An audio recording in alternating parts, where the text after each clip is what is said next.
Who's ungrateful, sorry, in that? Who is being ungrateful? Look at what you have. Right. You live in the best society that's ever been created.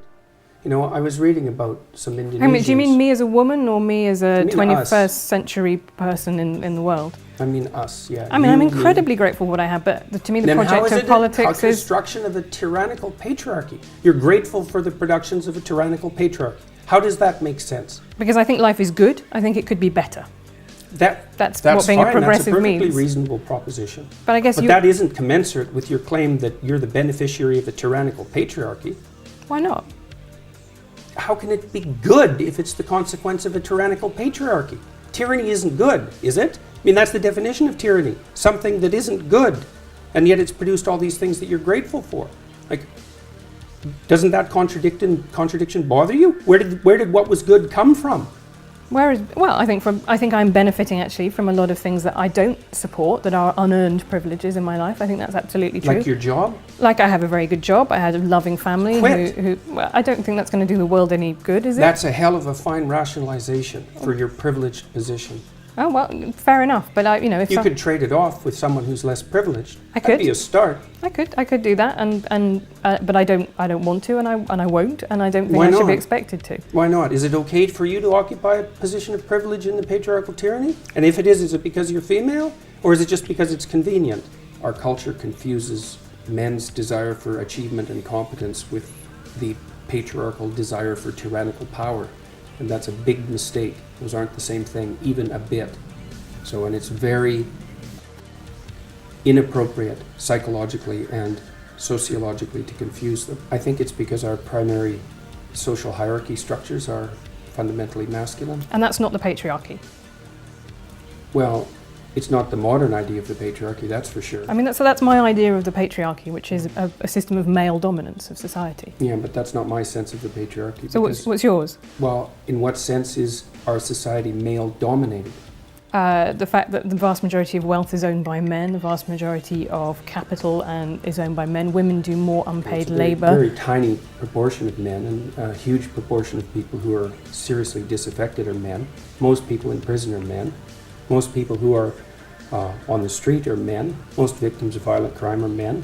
Most people who commit suicide are men. Most people who die in wars are men. People who do worse in school are men. It's like, where's the dominance here precisely?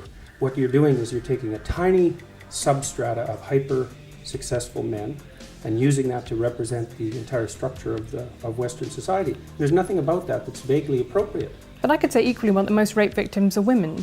Terrible things happen to people of both sexes. And you could say that with perfect utility, but that doesn't provide any evidence for the existence of a male-dominated patriarchy. It just means that terrible things happen to both genders, which they certainly do. But there are almost no women who rape men, for example. So that is an asymmetry there in sexual violence. Well, yes, there's an asymmetry in all sorts of places, but that doesn't mean that Western culture is a male-dominated patriarchy. The fact that there are asymmetries has nothing to do with your basic argument. No, but you might equally... This is a trope that people just accept. Western society is a male-dominated patriarchy. It's like, no, it's not. That's not true. And even if it has a patriarchal structure to some degree, the fundamental basis of that structure is not power, it's competence. That's why our society works. It's only when a structure degenerates into tyranny that the fundamental relationships between people become dependent on power. It's not power. If you hire a plumber who's likely to be male, it's not because there's roving bands of tyrannical plumbers forcing you to make that choice. And it's the case with almost every interaction that you have at the face of our culture. You're dealing with people who are offering a service of one form or another, who are usually part of the broad middle class, and what you're looking for is the person who can offer the best service, and you can find it. It's not a consequence of being dominated by anything that's tyrannical. And then again, our culture, our Western culture, which is by no means perfect, and certainly has tyrannical elements like all cultures do, is the least tyrannical society that's ever been produced, and certainly the least tyrannical society that exists now. So where's the patriarchy exactly? So this whole patriarchy thing, I think you have no idea how pernicious and dangerous it is. Throughout history have fundamentally cooperated to push back against the absolute catastrophe of existence.